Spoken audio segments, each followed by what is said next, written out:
Y se ha cambiado mucho el paradigma en lo que son las vitaminas. Todas tienen carácter esencial, esto es importante, todas. ¿Qué quiere decir? ¿Que son muy importantes? Sí, pero lo esencial es que no las podemos sintetizar, por tanto las tenemos que ingerir a través de los alimentos. Hay excepciones, la más gorda es la vitamina D. La vitamina D la podemos sintetizar y de hecho la sintetizamos mucho. Ya hablaremos de la vitamina D. Y luego hay otras, como la niacina o la biotina, que las sintetizamos en pequeñas cantidades, pero que no son suficientes para cubrir nuestras necesidades, por tanto, esenciales. ¿Y cómo las clasificamos? Pues tradicionalmente en cómo se solubilizaban, porque como se fueron conociendo y analizando a principios de los años 30, 40, pues unas se veían que eran hidrosolubles, que quiere decir que se disolvían en agua, y otras que se disolvían en grasa, que son las liposolubles. Esto está cambiando porque se ha visto que marcar su funcionalidad en función de cómo se disuelven no tiene mucho sentido. Y lo que se hace actualmente es más agruparlas por las funciones que tienen, ¿vale? Que se sigue manteniendo lo de hidrosolubilidad y liposolubilidad. Sí, porque además nos condiciona cómo las absorbemos, en qué alimentos está. No puedes buscar nunca una vitamina liposoluble en un alimento que no tenga grasa. ¿Por qué? Porque va a estar en la grasa. Pero desde el punto de vista de funcionalidad las clasificamos o las estudiamos de una forma diferente. Hola, soy Hanna Fernández, divulgadora especializada en bienestar y descanso y autora del libro Aprende a descansar. Bienvenido a mi programa semanal de podcast A Guide to Live Well, una guía práctica para vivir bien en la que encontrarás entrevistas con grandes expertos en salud y bienestar físico, mental y emocional.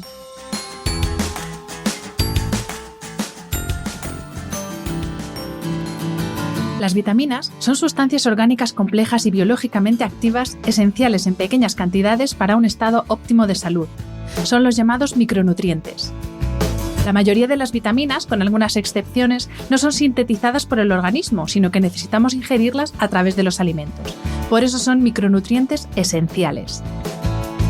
Cada una de las vitaminas ejerce una función que es única e insustituible en los procesos metabólicos del organismo.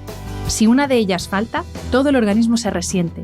Pero si las ingerimos o acumulamos en exceso, pueden tener un efecto tóxico en nuestro organismo, al menos algunas de ellas.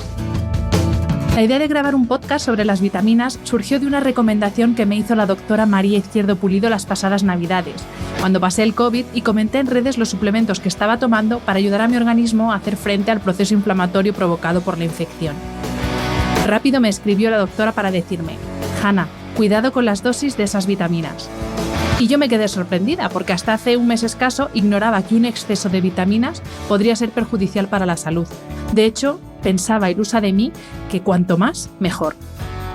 Y como creo que esto hay que contarlo, he invitado de nuevo a la doctora Izquierdo Pulido, a quien ya pudisteis escuchar en el episodio 109 sobre crononutrición. La doctora es farmacéutica y dietista nutricionista, es catedrática de nutrición, miembro de la Real Academia de Farmacia de Cataluña y directora del Departamento de Nutrición, Ciencias de la Alimentación y Gastronomía de la Universidad de Barcelona.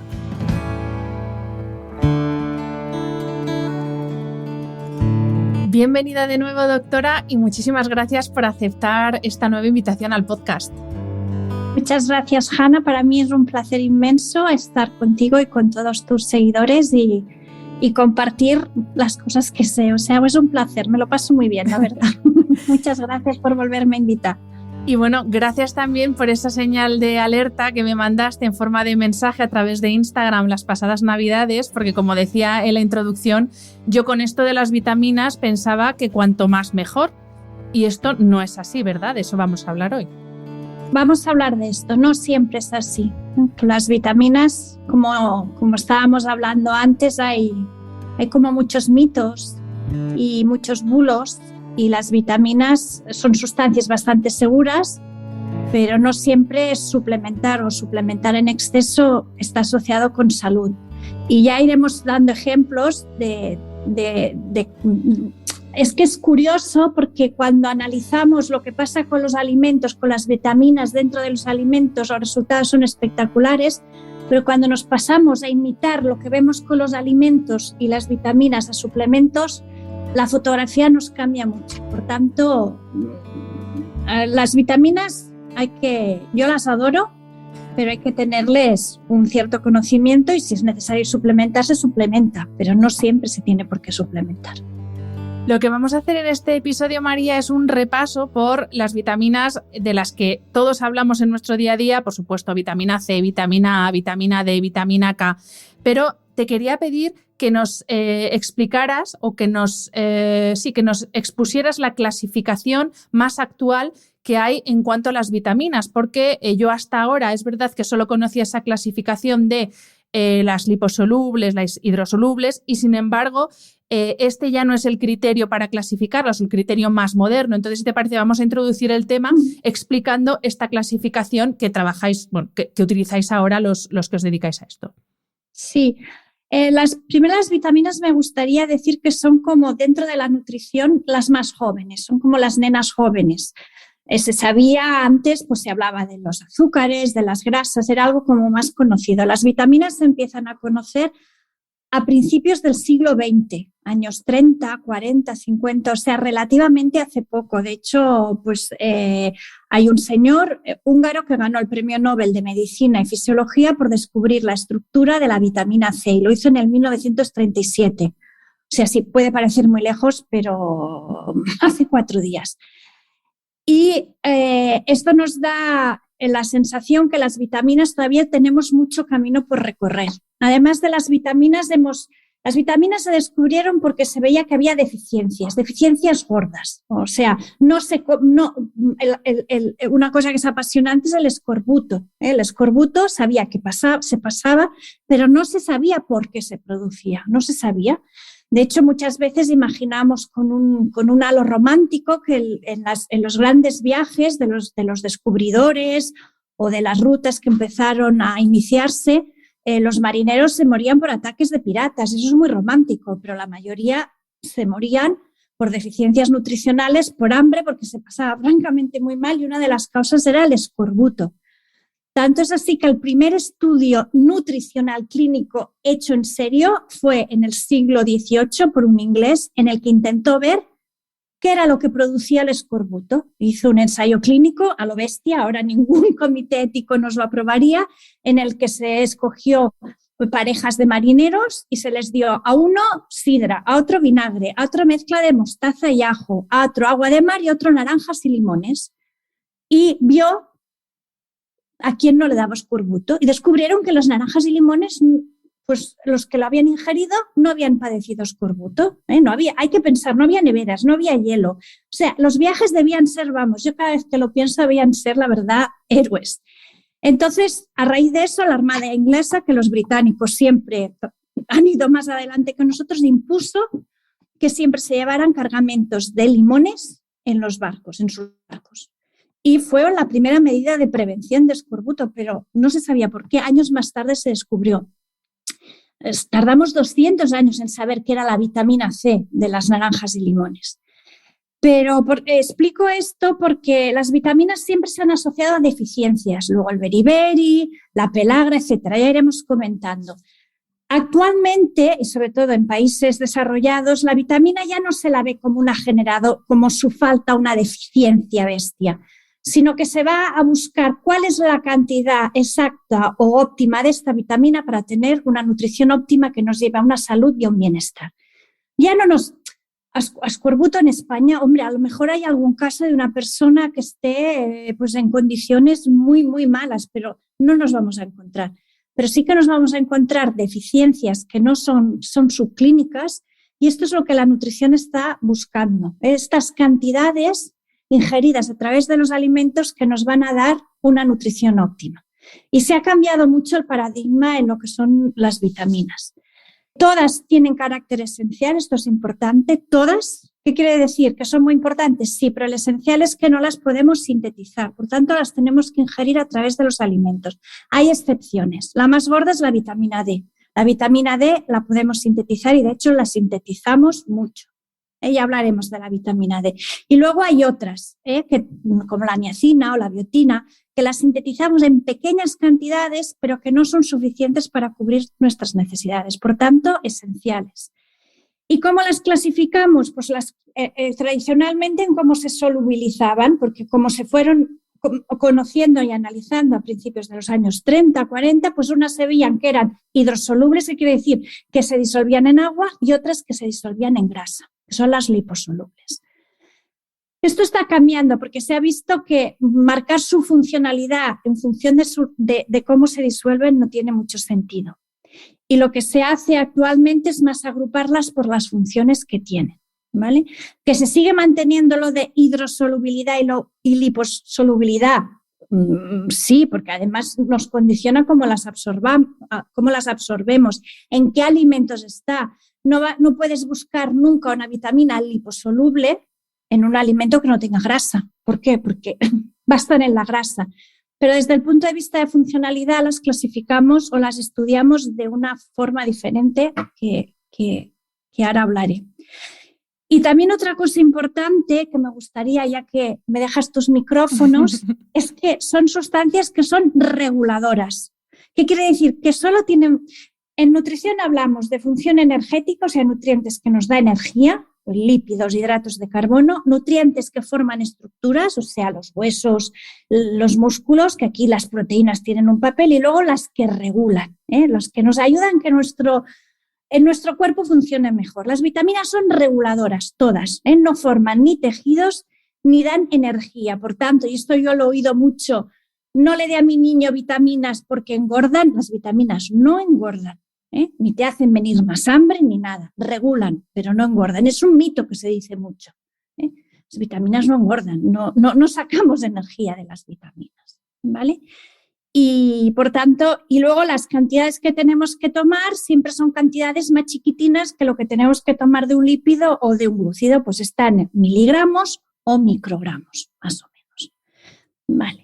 Y no sé, ¿me lanzo a la clasificación? Venga, vamos a la clasificación. Sí, yo es que, perdona María, pero es que estaba tomando nota, entonces, pero sí, vamos con esa clasificación porque lo dicho, yo hasta ahora solamente tenía en mi cabeza esa estructura de liposolubles, hidrosolubles, pero como nos vas a contar, porque ya me lo has adelantado, hay una clasificación, digamos, como más precisa, ¿no? En función de sus funciones. Sí. Valga la redundancia. Yo con las vitaminas me emociono. Mira que cuando las explicas los alumnos te miran, vaya rollo vitaminas. Pero es que son preciosas. Yo las vitaminas las veo, como los minerales me cansan más, las vitaminas las veo preciosas. Primero habría un grupo de vitaminas que tienen función de coenzima. ¿Qué quiere decir esto? Son vitaminas necesarias para que nuestro metabolismo vaya perfecto. Y cuando hablamos de metabolismo, ¿de qué hablamos en plan sencillo? Pues cómo gestionamos los hidratos de carbono que comemos, cómo gestionamos las proteínas, los lípidos y otras funciones que no entraremos en detalles. Pero cuando se habla de metabolismo si yo no tengo esas vitaminas, no funcionaría, ¿vale? Estas todas son hidrosolubles y son las famosas vitaminas que se conocen como del grupo B, a excepción de dos, que serían la vitamina B1 o tiamina, la vitamina B2 o riboflavina, luego estaría la niacina, el ácido pantoténico, la piridoxina o vitamina B6 y la biotina o vitamina B8. Este es el grupo de las 6 que para que podamos utilizar glúcidos, para que podamos utilizar lípidos, para que podamos utilizar las proteínas, para que se puedan dar reacciones de oxidación-reducción, para que se puedan metabolizar o usar los aminoácidos, necesitamos estas vitaminas, ¿vale? Este sería como el gran primer grupo. Uh-huh. Luego habría otro grupo que son dos vitaminas fascinantes para mí, que es ácido fólico y la famosa vitamina B12. También son hidrosolubles y se separan un poco del resto porque están muy, muy, muy focalizadas a todo lo que es crecimiento y proliferación celular, ¿vale? Son fascinantes estas dos vitaminas y hablaremos porque son de las que hay que vigilar un poco, sobre todo en dietas vegetarianas. Luego tenemos las antioxidantes, aquellas vitaminas que nos van a ayudar digamos, a compensar esta oxidación que tanto producimos de origen interno como sustancias del medio ambiente, sustancias del entorno que son oxidantes y que pueden dañar tejidos. Estas son dos, vitamina C y vitamina E. Aquí ya mezclamos dos. La vitamina C es hidrosoluble, la famosa vitamina C, y la vitamina E es liposoluble. Y esto es muy chulo, ¿por qué? Porque tenemos un antioxidante súper potente en todo lo que es agua de nuestro organismo. La vitamina C es la vitamina antioxidante en plasma, o sea, a sangre van muchas sustancias. Por ejemplo, las personas que fuman tendrían que dejar de fumar, pero si no pueden, no quieren lo que sea, es recomendable que consuman más vitamina C, porque digamos que reciben como o sea, en el humo vienen muchas sustancias antioxidantes que pasan a plasma, y la vitamina C es de las primeras que para esta oxidación. Y la vitamina E es liposoluble y nos va a vigilar toda la oxidación de los tejidos. Los tejidos tienen muchas grasas, nuestras membranas de nuestras células tienen mucha grasa y nos va a vigilar la oxidación de nuestros lípidos. Por tanto, es fundamental. Además, se relacionan, se van recuperando entre ellas. Son muy bonitas estas dos vitaminas, y una es hidro y otra es liposoluble. Luego vendrían las dos, los que yo llamo las MESI de las vitaminas, que son, bueno, para mí vitamina A y vitamina D, son liposolubles. La vitamina D casi ya tiene categoría de hormona, además cada vez sabemos más. La vitamina A también es una vitamina que cuando la estudias en profundidad dices, ostras, qué importante que es. Y por último, la más desconocida es la vitamina K, que viene de coagulación del nombre alemán, en coagulación en alemán va como K, que primero se le dio y tiene una función muy importante en coagulación de sangre, pero ahora tiene un papel fundamental, parece, en prevención de osteoporosis y también en prevención de enfermedades cardiovasculares. Y las tendríamos así un poco explicadas los diferentes grupos.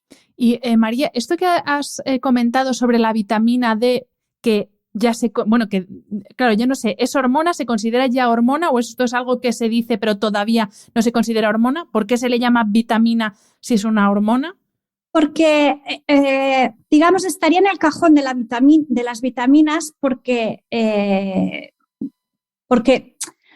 aunque, digamos, se está viendo que cuando tú miras, lo más importante es la síntesis. Lo que pasa es que la síntesis ¿de qué depende? De que nos dé el sol, ¿vale? Por tanto, hay que también ingerirla a través de los alimentos. Pero, digamos, la parte más importante es la irradiación solar. De todas maneras, se descubrió, porque se vio que en niños que tenían niveles muy bajos de vitamina D se daba el raquitismo, que sobre todo fue muy presente en España, sobre todo en posguerra, porque se asociaba también a una malnutrición y una baja exposición al sol también. Y luego también es una vitamina que se ha visto que tiene unas funciones casi más de hormona que no de vitamina D, pero como tiene asociada una deficiencia concreta, por eso se le considera también vitamina. Yo el otro día, ahora voy con una anécdota, hay una exposición muy bonita en Barcelona sobre pintura de aborígenes australianos, ¿vale? Preciosa. Y había un documental, claro, en Australia, por las circunstancias, había todavía muchos aborígenes que vivían en condiciones de paleolítico, o sea, todavía no había llegado la agricultura. Y había un documental que lo hicieron unos investigadores, unos antropólogos, y yo me quedé mirando aquel documental como una tonta, era la única que lo miraba. Pero claro, me veía a esas personas que vivían en Neolítico, claro, estaban constantemente dándoles la luz solar, constantemente dándola. Es que toda luz solar, aparte del ejercicio que hacían, que era brutal. Entonces digo, claro, aquí la vitamina D, aunque no la ingirieran de la dieta, es que evolutivamente estábamos preparados para sintetizarla y lo hemos ido manteniendo. Lo que pasa es que ahora nos encontramos con un cuerpo, siempre lo digo, nuestro cuerpo genéticamente todavía es paleolítico, pero estamos en una sociedad industrializada. ¿En qué horas de sol? ¿Cuándo nos da el sol? Además tiene que ser un sol potente, un sol potente, no vale un sol potente a un cierto ángulo que aumente esta síntesis de vitamina D. Por eso, digamos, los niveles bajos de vitamina D se está hablando que se podría decir pandemia a nivel europeo, incluso en España, que vamos tan sobrados y nos da el sol solo en verano, el resto del tiempo, sobre todo en zonas urbanas, entre que no salimos, la contaminación, tenemos un problema de déficit de vitamina D. No para un raquitismo, no para una osteoporosis grave, pero sí para estas alteraciones, que luego si quieres hablamos, pues que puede dar estas deficiencias subclínicas de vitaminas. Y no solo por la deficiencia en vitamina D, sino de lo que tú también sabes mucho, cómo altera nuestra cronobiología el hecho de no estarnos exponiendo lo que deberíamos exponernos cada día a la luz natural. Sí, desde luego que es uno de los... Y ya no hay que irse al paleolítico, es que también hace 50 años, cuando todavía se trabajaba el campo, no como ahora, que ya casi es residual en algunas zonas de España, pero antes, claro, trabajar en el exterior implicaba eso, implicaba estar en contacto con la luz natural, cosa que ahora la mayoría, que estamos en estas cajitas, en estas jaulitas de cristal tan cómodas que son las casas y las oficinas inteligentes, pues no nos da. Claro. María, antes de comenzar con cada una de las vitaminas, te quería hacer una pregunta que tiene que ver con uno de estos grandes mitos. Bueno, uno es un mito o no, ahora nos vas a decir, y otro es una cosa que se dice mucho, y es que con determinadas formas de cocinar se altera el valor nutritivo o incluso se pierden las vitaminas de determinados alimentos. Y lo que te quiero preguntar, si es un mito o no, es lo del tema de los zumos naturales. Si se les van las vitaminas a los 5 minutos de haber hecho el zumo si no te lo tomas. Entonces tenemos esos dos temas. Uno, ¿qué pasa con cuando cocinamos los alimentos? Y si hay algunos alimentos que es mejor consumirlos en crudo. Y luego, ¿qué pasa con las vitaminas del zumo? Que a mí me tienen un sin vivir este tema. A ver, todas las vitaminas, si es otra característica, otro apellido, son inestables. Son sustancias que son inestables. Los minerales no, los minerales son como digo yo, ladrillos, o sea, el mineral es muy difícil, preserva su identidad. Las vitaminas son inestables, unas más que otras, pero son inestables a la luz, son inestables a la temperatura, son inestables a la oxidación, son inestables. La que es más inestable y más señora de todas es la vitamina C. Esta es la más inestable, ¿vale?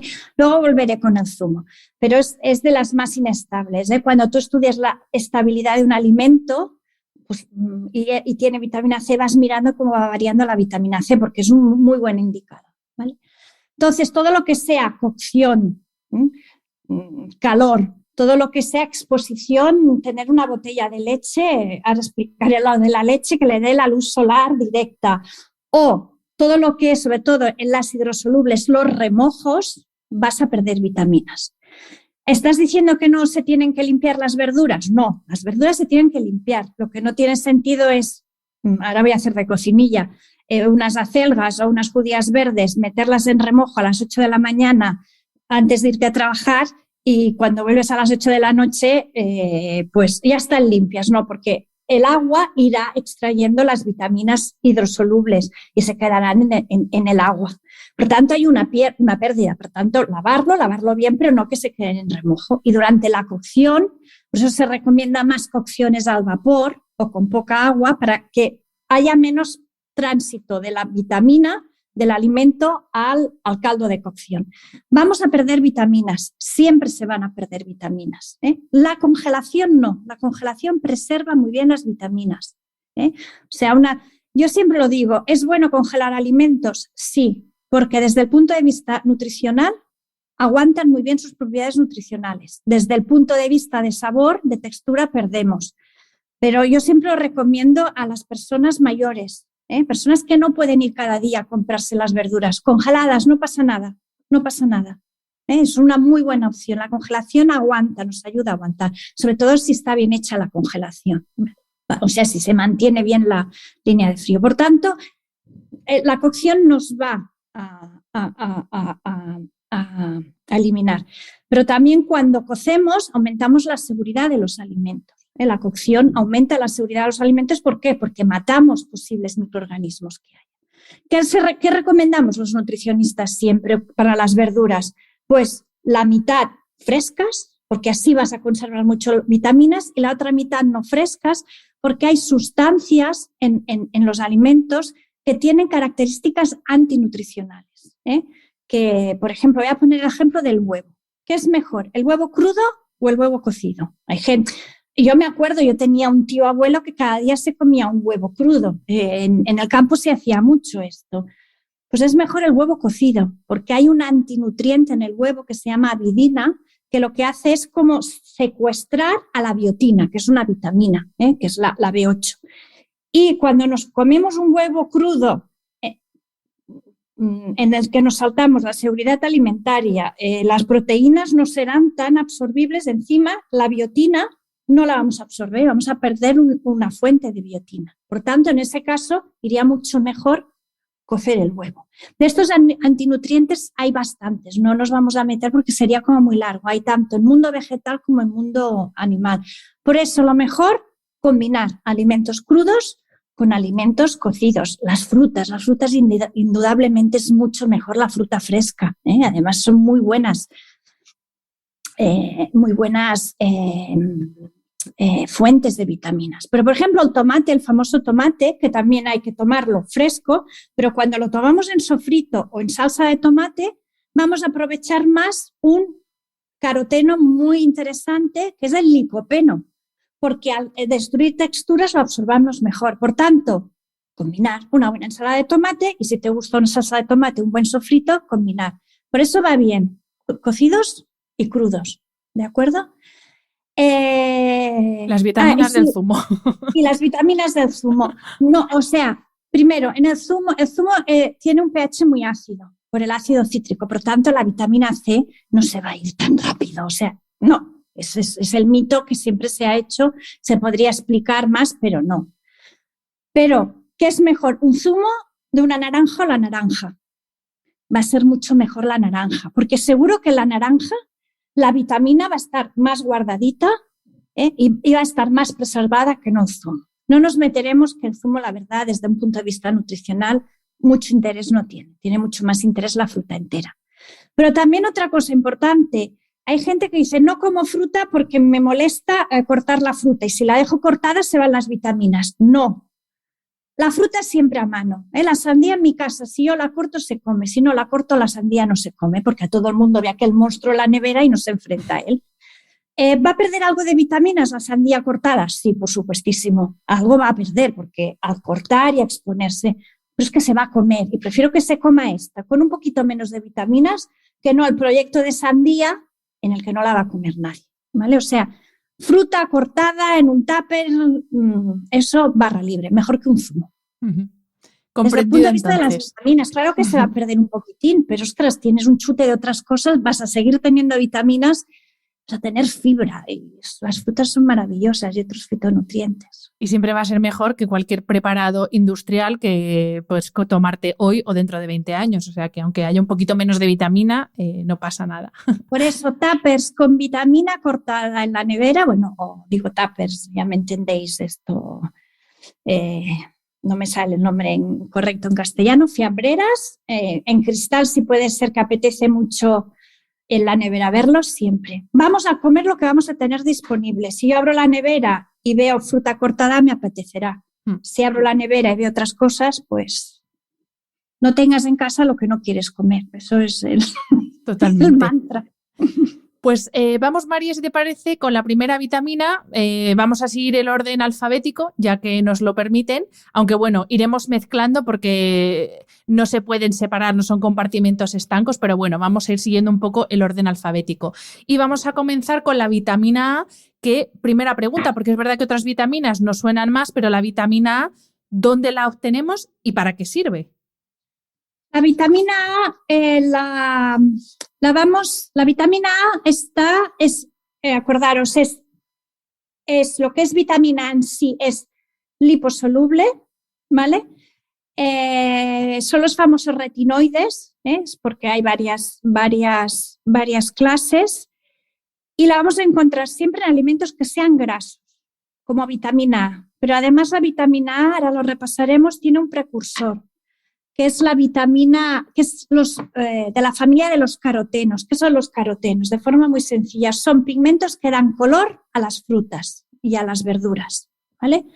Todas esas frutas de colores naranjas calabazas, amarillos, son ricos en betacaroteno, y el betacaroteno es un precursor de vitamina A, muy interesante. Por tanto, vamos a tener dos fuentes de origen animal y fuentes de origen vegetal. María, ¿qué significa que es precursor? Para que tengamos claro el concepto. Sí, significa que, como ella, cuando vemos esta molécula, no está en forma de vitamina A, no es vitamina A, pero cuando la ingerimos y la digerimos, el organismo la corta y genera unas moléculas de vitamina A. ¿Vale? Esta vitamina A, o sea, son vitaminas que, digamos, al ser liposolubles las podemos almacenar, de hecho tenemos capacidad de almacenaje, por eso las vitaminas, los liposolubles, tienen más riesgo de toxicidad que no las hidrosolubles, porque las hidrosolubles, cuando no necesitamos, las vamos a eliminar por orina, pero con las liposolubles podemos almacenarlas. Y la vitamina A, si nos pasamos, con alimentación nunca vamos a llegar a niveles tóxicos, nunca jamás, pero si hay un exceso de suplementación puede provocarse. Entonces va a hígado, que es el gran almacén de vitamina A, y también va a tejido adiposo. Si alguien ha visto una foto, en internet hay todo, pero eso te lo explican sobre todo los cirujanos bariátricos o los cirujanos plásticos, la grasa humana no es blanca, sino que tiene un cierto color amarillo. ¿Por qué? Por este betacaroteno, esta vitamina A que tiene color amarillento y que nos tiñe los tejidos liposolubles. ¿Dónde la encontramos? Pues la vitamina A la vamos a encontrar en todo aquello que sea graso, pescados grasos, el huevo también tiene, la leche y mantequilla, pero que si son desnatados, no. Hay muchos desnatados que ya van enriquecidos con vitamina A, pero leches, todo el derivado lácteo, los quesos, las mantequillas, las natas, el hígado. Lo que pasa es que poco hígado comemos. Y luego el gran parangón, que seguro que tú te suena porque te lo habrán explicado y los oyentes seguro, el famoso hígado de aceite de bacalao, es también muy rico en vitamina A porque es aceite de hígado, lo que era horroroso, pero se había utilizado mucho. Y luego, en el mundo vegetal, zanahorias, calabazas, boniatos, las espinacas, acelgas, aunque son verdes, tienen también, o sea, la clorofila, que es el pigmento verde, mata el color, el tomate, los brócolis, los mangos, las papayas, los albaricoques, todo lo que estos colores son fuentes de vitamina A. De hecho, en los países, digamos, en vías de desarrollo, la fuente vegetal es mucho más importante que la fuente animal, ¿vale? Y en cuanto a las funciones, claro, al hablar antes de betacarotenos, hablar ahora de zanahoria, ¿tiene algo que ver? O sea, la importancia que tiene estos alimentos para la vista, que siempre se ha dicho, es precisamente por la vitamina A. Exactamente. La vitamina A, su principal función, bueno, su función más sí, es la visual. Tenemos el pigmento que nos permite ver. Su base es el retinoide, de forma muy simple, por tanto, función visual clave. De hecho, una de las grandes enfermedades que tenemos a nivel de países en desarrollo es la ceguera. En dietas muy monótonas, en dietas en las que se basan, por ejemplo, solo en hidratos de carbono muy restringidas en el hecho porque pasan hambre, una de las causas más importantes de ceguera, porque al final pues, se conoce como xeroftalmia, pero es ceguera, pues se calcula que cada año 1 millón de niños en el mundo se quedan ciegos por falta de vitamina A, lo cual entristece muchísimo porque con suplementación se podría curar o se podría prevenir. Por tanto, es algo que aquí no nos toca, pero que en países en vías de desarrollo es una de las grandes preocupaciones. Pero aparte de la función visual que todo el mundo más o menos conoce, la vitamina A también es muy importante como un gran regulador. A ver, para que lo digamos sencillo, nosotros la información que nos hace funcionar la tenemos en nuestros genes, ¿vale? Y estos genes los activamos, los desactivamos para que sinteticen determinadas proteínas que van a hacer determinadas funciones de forma simple. Pues bien, la vitamina A es un gran interruptor que apaga y enciende determinados genes para que se realicen determinadas funciones. Seguro que no te extraña que te diga piel, salud de piel, toda la renovación de piel viene vehiculizada por vitamina A. De hecho, los tratamientos dérmicos que ahora se están poniendo más de moda y que son básicos es los famosos retinoles, que seguro que las personas os suenan porque empiezan a sonar. Fundamental para la salud de la piel, fundamental para la función correcta del sistema inmune. ¿Vale? Muchas veces, otra de las causas importantes de muertes en países de desarrollo son por las infecciones. Pero son por las infecciones porque hay una malnutrición, por una falta de vitamina A muy importante que hace que los niños no tengan defensas. Y se mueren por una infección que se podría prevenir perfectamente. Por tanto, sistema inmunitario también muy importante, la función de la vitamina A, importantísimo. Luego también salud ósea. La vitamina A también está muy implicada en la salud ósea de forma sencilla, ¿vale? Y luego la vitamina A y los carotenoides que ingerimos en frutas y verduras, que hay muchísimos y sería para hacer otro podcast, son también potentes antioxidantes. Ayudan a esta función de la vitamina E. Deficiencias en nuestro país. No es de las vitaminas. ¿Cuándo va a haber deficiencias? Ya lo digo en forma general. Se dan deficiencias sobre todo en personas con consumos abusivos de alcohol. La persona con un consumo excesivo de alcohol es bastante característico de deficiencias de vitaminas, más en hidrosolubles que en liposolubles. En dietas que sean muy desestructuradas, dietas que la gente coma realmente muy mal. Y luego cuando haya alguna enfermedad inflamatoria, desde un Crohn, desde una colitis, desde una celiaquía no bien diagnosticada o que haya realmente problemas de absorción, problemas de patología. Pero a nivel de nuestro país, y me sabe muy mal generalizar, la vitamina A no es de las que se vean más problemas, ¿vale? O sea, si tanto seamos vegetarianos como no vegetarianos, tenemos suficientes alimentos para tener una buena ingesta de vitamina A. Y en caso necesario, pues, se debería suplementar en estos casos que he dicho, si hubiera alguna patología concreta. Antes has dicho, María, que las vitaminas que obtenemos de los alimentos en ningún caso podemos llegar a una acumulación tan excesiva como para que sea llegar a nivel de toxicidad.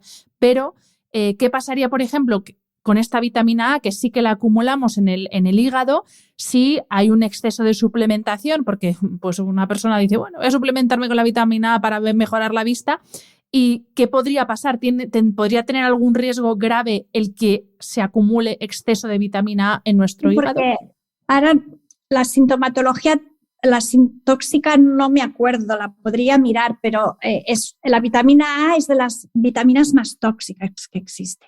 Pero sí que está, y esto también es importante en embarazadas, y esto se les recomienda, es muy teratogénica. O sea, puede dañar el feto. Por eso durante el embarazo hay determinados alimentos que se recomienda no abusar. El más famoso es el paté, los patés de hígados, y es una recomendación que se les da a todas las embarazadas. Y luego también cuando se dan estos tratamientos para acnés muy, muy fuertes, que es un medicamento que es una forma de retinoide, también si es mujer se le recomienda y casi se le hace firmar un consentimiento que no se va a quedar embarazada durante el tratamiento. Es una vitamina muy teratogénica y que puede pues, condicionar el desarrollo correcto. Por tanto, la vitamina A, ojo con la suplementación. La sintomatología tóxica no me acuerdo, pero ya te digo, en alimentación es muy difícil. Hombre, si una persona solo se alimenta de paté, antes le dará otra cosa que no un problema, ¿no? Pero es raro. Lo que pasa es que sí que aquí hay un caso curioso con los betacarotenos. El betacarotenos, cuando se hicieron estudios de ingesta de betacarotenos a través de los alimentos, se vio que bajaba mucho la incidencia de cáncer de pulmón. Alimentos, cáncer de pulmón, porque también toca algunas vías a nivel de procesos tumorales. Pues se dijo, bueno, pues vamos a hacer un estudio de intervención con betacaroteno.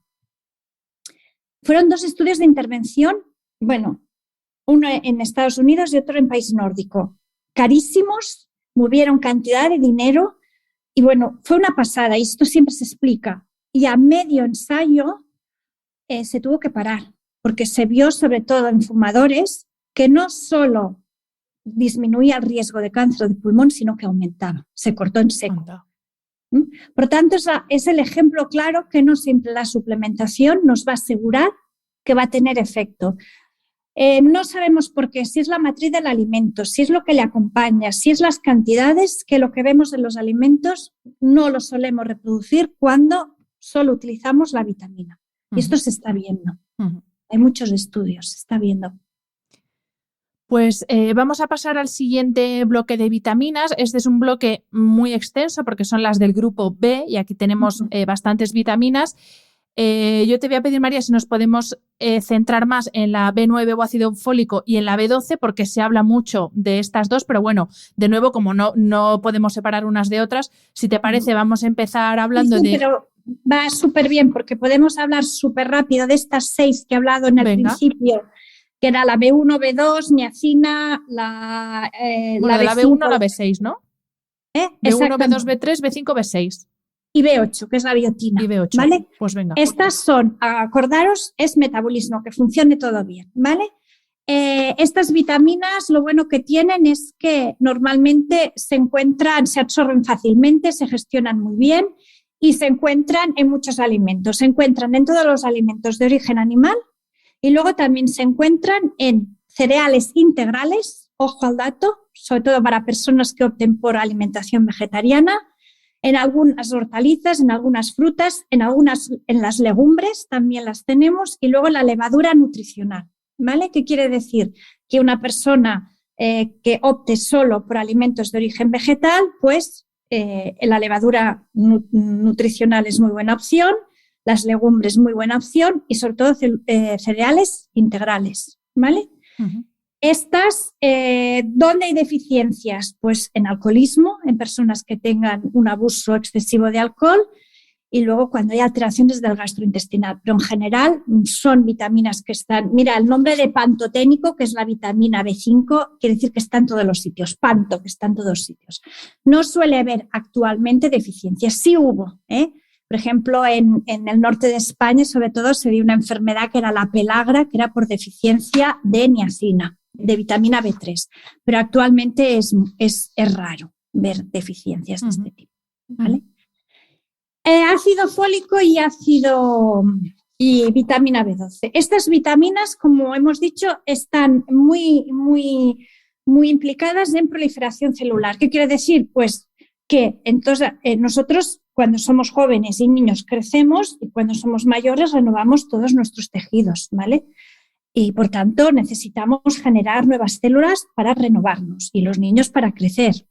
Entonces están súper implicadas en la síntesis del material genético, o sea, tan importante como eso, y también están muy implicadas en la síntesis muy implicadas en generar, sobre todo el ácido fólico, ¿cómo lo explicaría? Como un puntito, que son los grupos metilo, como un puntito que ponemos en el DNA para que exprese o no se exprese, en la regulación que se llama epigenética, que a lo mejor no sé si has tenido algún podcast de esto o así, pero muy importante, porque está muy implicado en regulación de procesos cancerígenos, sobre todo, ¿vale? O sea, son fundamentales. ¿Qué les pasa a estas vitaminas? Que sobre todo ácido fólico es una vitamina que la tenemos en muy pocos alimentos, ahora hablaremos, y ácido fólico y vitamina B12, ¿qué les pasa?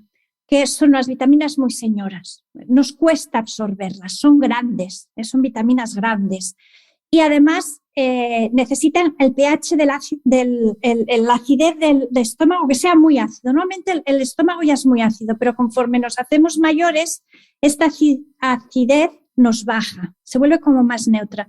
Por eso es bastante frecuente en gente mayor déficits de ácido fólico, sobre todo de vitamina B12. Y sobre todo la vitamina B12 necesita además una sustancia que se secreta en el estómago que se llama factor intrínseco. O sea, son complicadas, ¿vale? Entonces, tienen muy baja disponibilidad. Cuando nos falta, ¿qué vemos? Y esto se ve, Deficiencias dan anemias megaloblásticas, que no entraremos en el tema, pero que es un tipo de anemias. De anemias hay mucho tipo, tanto por déficit de ácido fólico como por déficit de vitamina B12, importante. Ácido fólico, la falta de ácido fólico durante el embarazo está muy relacionado con un aumento de riesgo del desarrollo de defectos en el tubo neural. O sea, el tubo neural es como, digamos, una de las primeras estructuras que se forman. Al mes está formada en el embrión, que es de allí, pues el tubo neural es todo lo que es la médula y de allí, bueno, es básica para el desarrollo.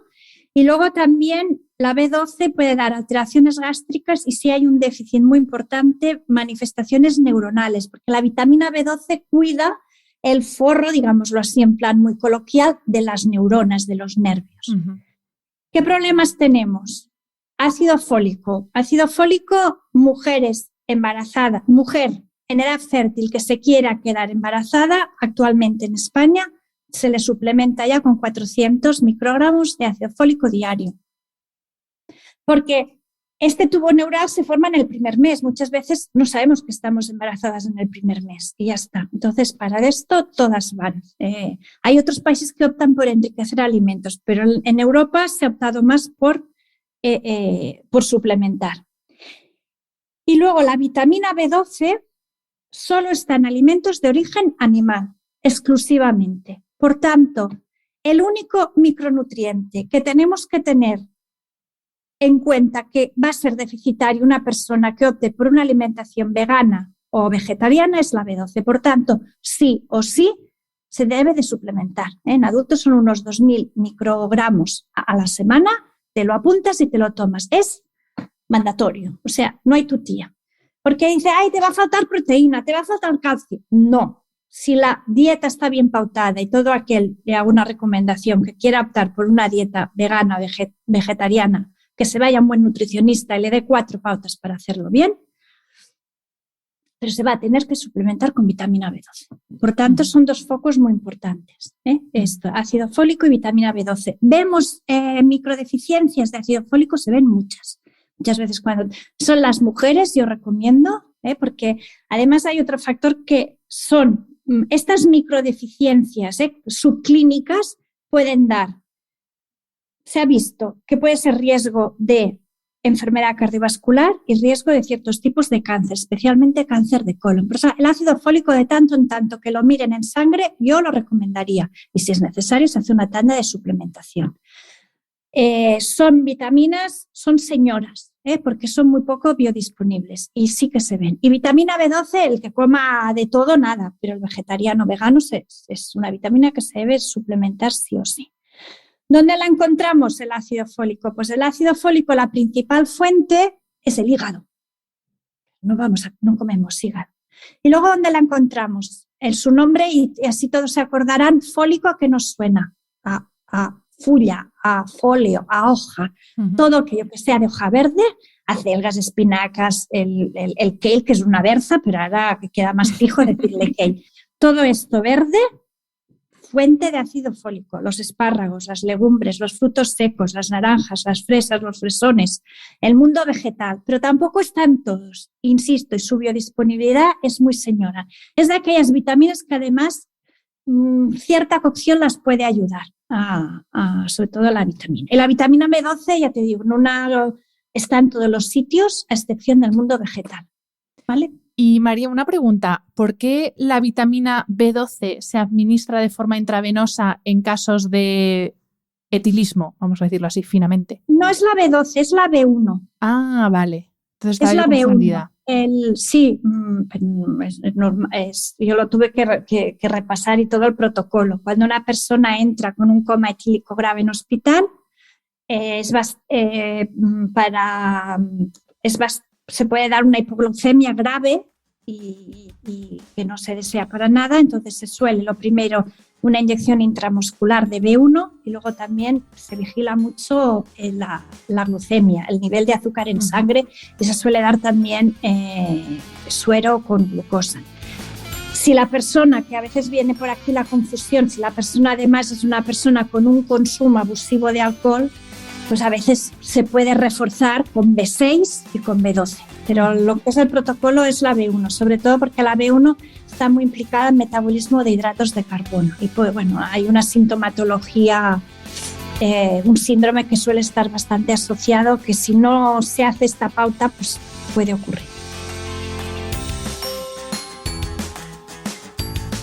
Espero que hayas disfrutado del episodio. Este programa de podcast es independiente y en abierto gracias al apoyo económico de marcas que apuestan por mi trabajo y confían en mí para ayudarles a comunicar su mensaje. Los expertos que aceptan mi invitación a intervenir en este programa no tienen ningún tipo de vinculación con dichas marcas a menos que se especifique lo contrario. Y todo el contenido de mi podcast, página web y redes sociales que haya sido patrocinado irá acreditado como tal. Gracias por ayudarme a que este proyecto siga siendo viable e independiente visitando la web de mis anunciantes, dejando reseñas, comentarios y valoraciones en las distintas plataformas de reproducción y compartiendo mi contenido en tus redes sociales. Mil gracias por estar al otro lado. Nos escuchamos en el próximo episodio.